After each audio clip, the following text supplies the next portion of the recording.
जिस दिन विश्वास अंतर तक उतर जाएगा, उस दिन आप यदि चिता में भी बैठे हो तो वो अग्नि आपके लिए शीतल हो जाए। भक्त के जीवन में ऐसा घटता है।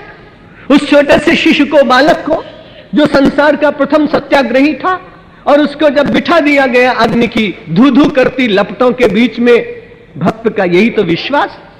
अग्नि के बीच में बैठा है, लेकिन सब लोग कहते हैं भाग आओ। अपने पिता को मौखिक रूप से, छद्म रूप से, ऊपर से ही केवल भगवान मान लो। भगवान कह देने से थोड़ी तेरा पिता भगवान हो जाएगा। अपने प्राणों को बचा ले रहे बालक। बालक ने कहा ठीक है, लेकिन मैंने तो मन में निश्चय किया है कि जो भगवान है उसी को भगवान कहूंगा ना। पिता है इसलिए मैं वैदिक धर्म का मानने वाला व्यक्ति हूं, मैं पितृदेवो भव तक स्वीकार कर सकता हूं। लेकिन यह तो बहुत दर्पपूर्वक कहता है कि मेरे अतिरिक्त कोई भगवान है ही नहीं, मैं इसको भगवान कैसे मानूं। और उसका परिणाम जो भी हो, मैंने जिसका आश्रय लिया है, जिसकी छत्र छाया में जिया हूं, जिसकी छत्र छाया में आज भी जी रहा हूं, वो मेरा भगवान बड़ा समर्थ है। बिठाने दो इसको अग्नि में, कोई चिंता की बात नहीं। सारा गांव रो रहा है, महिलाएं रुदन कर रही हैं, सारे पड़ोसी रुदन कर रहे हैं। कैसा क्रूर ये पिता, अपने पुत्र को इतनी बड़ी अग्नि की राशि में धू धू करती हुई इन चिताओं के मध्य में इसने बिठा दिया। अरे इसका बड़ा प्रस्तर हृदय है, क्रूर हृदय। इसको मासूम बालक पर दया न आई, अपने पुत्र पर दया न आई, और वो बड़ा अट्टहास कर रहा है। मेरा विरोध करने वाले, मेरे ही परिवार का एक व्यक्ति, मैं इसे जिंदा नहीं रहने दूंगा। राजनीतिक व्यक्ति बहुत दंभपूर्वक बातें करते हैं, मिटा दूंगा, रहने नहीं दूंगा, समाप्त कर दूंगा। लेकिन जिन लोगों को भगवान के ऊपर विश्वास होता है, उन्होंने कई बार इतिहास में देखा है कि ऐसे दंभपूर्वक बोलने वाले मिट गए, लेकिन भगवान पर विश्वास करने वाले जी गए। और उस समय जब वो अग्नि की चिता में बैठा हुआ, होलिका नाम की एक बड़ी वैज्ञानिक महिला उस समय थी। उसके कोई केमिकल ऐसा ज्ञात था कि शरीर में लगा लेती थी तो वो जलती नहीं थी, जो उसके पास बैठा वो जल जाता था। लेकिन परमात्मा के साथ संघर्ष करते समय विज्ञान भी कई बार अपूर्ण रहता है, पराजित हो जाता है। और जब वो बहुत बड़ी राख की राशि हटाई गई, बड़ा कुतूहल था। जिस समय अग्नि में वो प्रवेश कर रहा था, उससे भी ज्यादा भीड़ हुई देखने के लिए। देखें तो सही उस बालक का क्या हुआ। अगर उसकी अस्थियां भी स्पर्श करने को मिल जाएंगी तो उन्हें भी प्रणाम करेंगे, क्योंकि ऐसा भगवत भक्त बालक कभी संसार में हुआ नहीं। राख हटाई गई, कितने लोग लगे। जब राख हटी तो देखा क्या कि पद्मासन पर बैठा हुआ, और वो बालक बड़े प्रेम से बोल रहा था, श्री राम जय राम, जय जय राम, श्रीमन नारायण नारायण नारायण,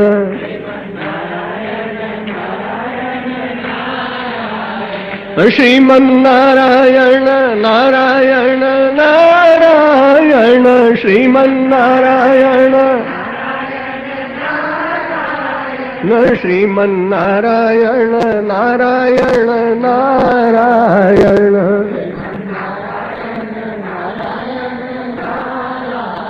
बालक ने आंखें खोली, मुख से नाम निकल रहा था, आंखें बंद थी, अपने प्रभु का ध्यान कर रहा था। उसने देखा हजारों लोग एकत्र हुए, और ये सारी जब समाचार पहुंचा तब उसका पिता भी देखने के लिए आया। ऐसा कैसे हो गया? इतनी अग्नि, इतनी काष्ठ, धू-धू करती लपटे, इसको जला क्यों नहीं सकी? जब लौट के देखता है पिता तो सामने खड़ा है, अहंकारी का दर्प चूर्ण हो रहा है। उसने कहा तू बच कैसे गया रे? उसने कहा मैं भक्ति करता था ना, तुमने संसार के वृक्ष के ऊपर पानी डाला था और मैंने इस संसार के मूल में जल डालकर उसे प्रसन्न करने का प्रयत्न किया था, और तुमसे एक बड़ी भूल हुई पिताजी। मैंने, जब तुमने मुझे अग्नि में बिठाया तब मैंने जल्दी से एक दवाई ले ली, एक औषधि ले ली। तो मैंने तो देखा तेरे पास कोई बोतल, कोई पुड़िया, कोई कैप्सूल, कोई टैबलेट, ये तो कुछ थी नहीं।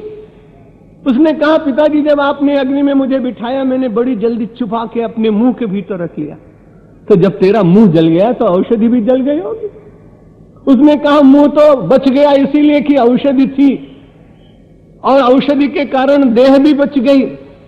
तो उसने कहा वो कौन सी औषधि थी, कहां वो फार्मास्यूटिकल वर्क्स कौन सा है जहां वो बनती है, उसकी कीमत कितनी है, पैकिंग कैसा है, कौन से ड्रग स्टोर से मिलेगा?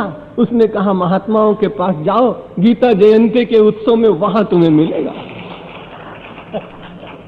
कहा बता तो सही उसका नाम क्या है औषधि का?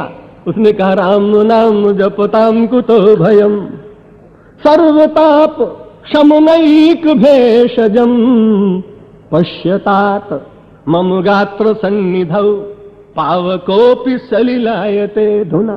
भक्ति की महिमा देखिए, अग्नि में बिठा दिया गया बालक, लेकिन उसके बाद कहता है पिता पश्यतात, प्रमाण की आवश्यकता नहीं है, मुझे देख ले।